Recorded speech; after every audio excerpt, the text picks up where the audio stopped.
এতদিনে নিশ্চয়ই আপনারা সবাই জেনে গেছেন আমার সবথেকে পছন্দের মাছগুলোর মধ্যে একটা হচ্ছে পাঙাশ মাছ। আর এই পাঙাশ মাছ দিয়ে আমি নানা রকম এক্সপেরিমেন্ট করে থাকি, নানা রকম রেসিপি তৈরি করে থাকি। তো আজকে আমি পাঙাশ মাছ দিয়ে তৈরি করলাম খুব মজাদার একটা কাটলেট। আপনারাও যারা আমার মতো পাঙাশ মাছ লাভার, তারাও পাঙাশ মাছ দিয়ে এই অসম্ভব মজাদার কাটলেটটা তৈরি করবেন, নিজে খাবেন, সবাইকে খাওয়াবেন। আপনি বলে না দিলে কেউ বুঝতেই পারবেন না এটা পাঙাশ মাছ দিয়ে তৈরি করেছেন। সবাই শুধু জানতে চাইবে কোন নামি দামি রেস্টুরেন্ট থেকে অর্ডার করেছেন এই মজাদার কাটলেটটা। আর আপনারা কে কোথা থেকে আমার রেসিপিগুলো দেখছেন সেটা অবশ্যই কমেন্টে জানাতে ভুলবেন না, কারণ পরের এপিসোডগুলোতে আমি আপনাদের সবার নাম বলবো এবং আপনাদের সবাইকে অসংখ্য ধন্যবাদ জানাবো।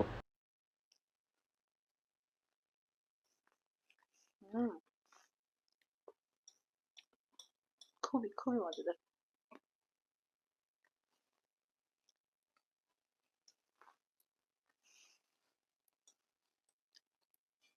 পুরাই হেভেনলি টেস্ট। এত মজা করে কি খাচ্ছি ভাবছেন? দেখে কি বোঝা যাচ্ছে? এটা একটা কাটলেট। আমার সব থেকে পছন্দের মাছ পাঙাশ মাছের কাটলেট। চিন্তা করা যায় একটা পাঙাশ মাছ, যেটা অনেকেই হয়তো বা খেতে পছন্দ করেন না, সেটাও আবার সেটা দিয়ে এত এত সুন্দর একটা কাটলেট তৈরি করা যায়। কারণ এটা এমন ভাবে তৈরি করা হয় যে তৈরি করার পরে যখন যেই খাবেন না কেন একদমই বুঝতে পারবেন না এটা পাঙাশ মাছের কাটলেট।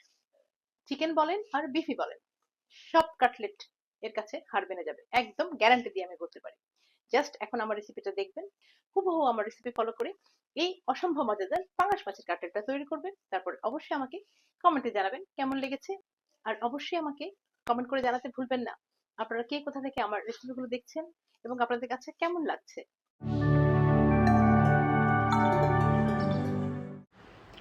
এবার চলুন তাহলে দেখে নেওয়া যাক এই অসম্ভব মজাদার পাঙাশ মাছের কাটলেটটা তৈরি করতে আমাদের কি কি উপকরণ লাগছে।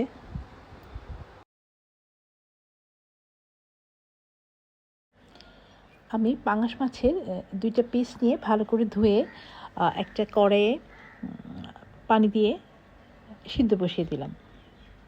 আর পানিতে আমি কিছুটা লবণ দিয়ে দিচ্ছি, আর একটা স্প্যাচুলা দিয়ে লবণটা আমি একটু নেড়ে পানির সাথে মিলিয়ে দিলাম। এখন আমি মাছটা ঢেকে সিদ্ধ করব। ঢেকে সিদ্ধ করলে বলকটাও তাড়াতাড়ি চলে আসবে, আবার সিদ্ধটা খুব ভালোভাবে হবে।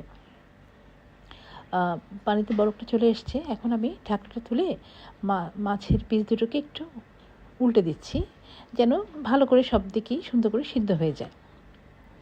ব্যাস, এখন আমি আর কিছুক্ষণ ঢেকে দমে আবার একটু সিদ্ধ করে নিব মাছগুলো। তো আমার মাছটা সিদ্ধ হয়ে গেছে বোঝা যাচ্ছে। এখন আমি ঢাকনাটা তুলে নিয়ে চুলা থেকে কড়াইটা নামিয়ে নিচ্ছি। নামিয়ে একটা বাটিতে মাছগুলো ভালো করে পানি ঝরিয়ে আমি তুলে নিলাম। এবার কাটা বেছে নেওয়ার পালা। প্রথমে আমি মাছের যে চামড়াটা আছে ওটা ছাড়িয়ে নিচ্ছি। ছাড়িয়ে নিয়ে কাঁটাটা আমি বেছে নিব। আর আমরা সবাই জানি পাঙাশ মাছের মধ্যে কাঁটা খুবই কম থাকে, আর এই জন্য মাছটা আমার আরও বেশি পছন্দ। এত কাঁটা বাছাবাছি ঝামেলা নেই, এত কাঁটা বেছে খেতেও হয় না, খুব অল্প কাঁটা বেছে খুব মজা করে মাছটা খাওয়া যায়। তো পাঙাশ মাছের মেইন যে কাঁটাটা, মাছে একটা বড় কাঁটা থাকে, ওটাই আসলে মেইন। তো ওই কাঁটাটা আমি আগে ফেলে দিচ্ছি। তারপরে পাঙাশ মাছের পিঠের সাইডে বা গাজার সাইডে কিন্তু কাঁটা একেবারেই থাকে না, পেটিতে লম্বা লম্বা কয়েকটা কাঁটা থাকে। আমি এখন এই যে পেটির থেকে যে লম্বা লম্বা যে কয়েকটা কাঁটা আছে সেটাও আমি সুন্দর করে বেছে নিচ্ছি। তো আমার মাছের কাঁটাগুলো মোটামুটি বাছা হয়ে গেছে। তারপর আমি চেক করে নিচ্ছি কোনো কাঁটা আছে কি না। ব্যাস, কাঁটা বেছে আমি মাছটা ভালো করে মেখে নিলাম।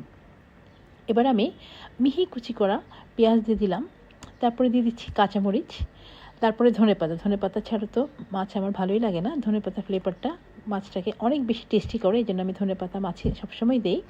এরপরে দিয়ে দিলাম আমি মরিচ গুঁড়া, ধনে গুঁড়া, জিরা গুঁড়া, আদা রসুন বাটা, আর একটু গরম মশলার গুঁড়া, আর একটা ডিম আমি পুরোটাই দিয়ে দিলাম। এখন আমি কাটলেট তৈরি করার জন্য পুরো সব কিছুই মিশ্রণটা আমি ভালো করে মেখে নিব। এই জন্য আমি অল্প অল্প করে একটু ব্রেড ক্রাম্ব দিয়ে নিচ্ছি। ব্রেড ক্রাম্বটা দিলে হয় কি, টেস্টটাও খুব ভালো আসে, আর কাটলেটের শেপটা খুব চমৎকার আসে। কাটলেটটা ভেঙেও যায় না, একেবারে সুন্দর করে আপনারা শেপ দিতে পারবেন। এটা আপনারা আপনাদের পছন্দ অনুযায়ী মানে আন্দাজ করে একটু ব্রেড ক্রাম্বটা দিবেন যেন কাটলেটের শেপটা খুব সুন্দরভাবে দিতে পারেন। তো আন্দাজ করে ব্রেড ক্রাম্বটা দিয়ে আমি সুন্দর করে মাছটা সব কিছু ভালোভাবে মেখে নিলাম। এখন আমি যে শেপে কাটলেটটা তৈরি করব অতটুকু পরিমাণ মাছের মিশ্রণটা হাতে নিয়ে নিলাম। কাটলেটের শেপটা একেবারেই আপনাদের উপরে ডিপেন্ড করবে। আপনারা রাউন্ড শেপ করতে পারেন, স্কোয়ার শেপ করতে পারেন, ওভাল শেপ করতে পারেন। আমি যে শেপটা দিয়েছি সেটা হলো রেগুলার মার্কেটে যে কাটলেট কিনতে পাওয়া যায়, যে শেপটা নর্মালি দেওয়া হয় সেই শেপটাই আমি দিচ্ছি, কারণ দেখলে একবারেই যেন মনে হয় যেটা আমি কাটলেটই তৈরি করেছি। তো এভাবে আমি পুরোটা মাছের মিশ্রণ থেকে পরিমাণ মতো করে নিয়ে আমি প্রত্যেকটা কাটলেট সুন্দর করে শেপ দিয়ে তৈরি করে নিলাম। এখন আমি একটা বাটিতে একটা ডিম ভেঙে নিলাম, আর ডিমের সাথে আমি কিছুটা গোলমরিচের গুঁড়া আর স্বাদ মতো একটু লবণ দিয়ে ডিমটা ভালো করে ফেটে নিচ্ছি। ডিমটা ভালো করে ফেটানো হয়ে গেছে। এখন আরেকটা প্লেটে আমি টোস্ট বিস্কিটের গুঁড়া যেটা, ওটা আমি করে নিলাম। করে নিয়ে এখন আমি প্রত্যেকটা কাটলেট প্রথমে আমি ডিমের মিশ্রণে একটু ডুবিয়ে নিলাম, মানে মেখে নিলাম। ডিমের মিশ্রণটা কাটলেটে মেখে টোস্ট বিস্কিটের গুঁড়াটা সুন্দর করে আমি এখন মেখে নিব। এই টোস্ট বিস্কিটের গুঁড়াটা একটু ভালো করে মাখাতে হবে, মানে খুব বেশিও রাখা যাবে না, কমও রাখা যাবে না। প্রথমে একটু উপরে ভালো করে দিয়ে পরে হাতে চেপে চেপে যতটুকু পরিমাণ অতটুকু পরিমাণে কাটলেটের সাথে লাগাতে হবে, বাকিটা ঝেড়ে ফেলে দিতে হবে।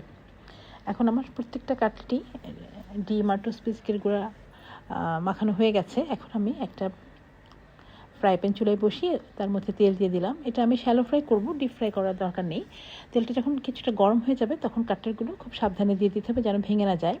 আর ভাজার সময় একটা জিনিস অবশ্যই খেয়াল রাখতে হবে, কাটলেটটা একটা সাইডে একটু বাদামি করে, মানে লাল লাল করে ভাজা হলে তাহলেই উল্টে দিতে হবে, তা নাহলে কিন্তু কাটলেটটা ভেঙে যাওয়ার একটা সম্ভাবনা থাকে। তো আমার কাটলেটগুলো একটা সাইড কিন্তু দেখা যাচ্ছে যে সুন্দর বাদামি বাদামি বা লাল লাল হয়ে গেছে। এখন আমি উল্টে পাল্টে সুন্দর করে ভেজে নিচ্ছি। আর অবশ্যই হিটটা লো টু মিডিয়ামের মধ্যেই রাখতে হবে যেন ভেতরটা খুব সুন্দর করে ভাজা হয়ে যায়। ভিতরে আসলে কাঁচা কিছু নেই, তারপরও মশলার যেন কাঁচা গন্ধটা না থাকে, এই জন্য ভিতরটা যেন খুব ভালো করে ভাজা হয়। আমি অল্প অল্প জালে সুন্দর করে বাদামি বাদামি করে কাটলেটগুলো ভেজে নিলাম। দেখতে কি লোভনীয় লাগছে, তাই না? মনে হচ্ছে না এখনই খেয়ে ফেলি। ব্যাস, কাটলেটগুলো তুলে আমি একটা ডিশে সুন্দর করে সাজিয়ে নিলাম। এই যে পেঁয়াজের লাচ্ছা বা সালাদ লেবুর সাথে কাটলেটটা খেতে খুবই ভালো লাগে। এছাড়া আপনি ডিনার টেবিলে দিতে পারবেন, পোলাওর সাথে খেতেও কিন্তু কাটলেট খুব ভালো লাগে। আর আমার রেসিপিগুলো ভালো লাগলে অবশ্যই আমার ইউটিউব চ্যানেলটা সাবস্ক্রাইব করে আমার পাশে থাকবেন, আর আমার ফেসবুক পেজটাতেও লাইক কমেন্ট শেয়ার করবেন। আর আপনারা আমাকে কমেন্টে লিখে জানাতে পারেন আর কী কী রেসিপি আপনারা দেখতে চান আমার কাছ থেকে।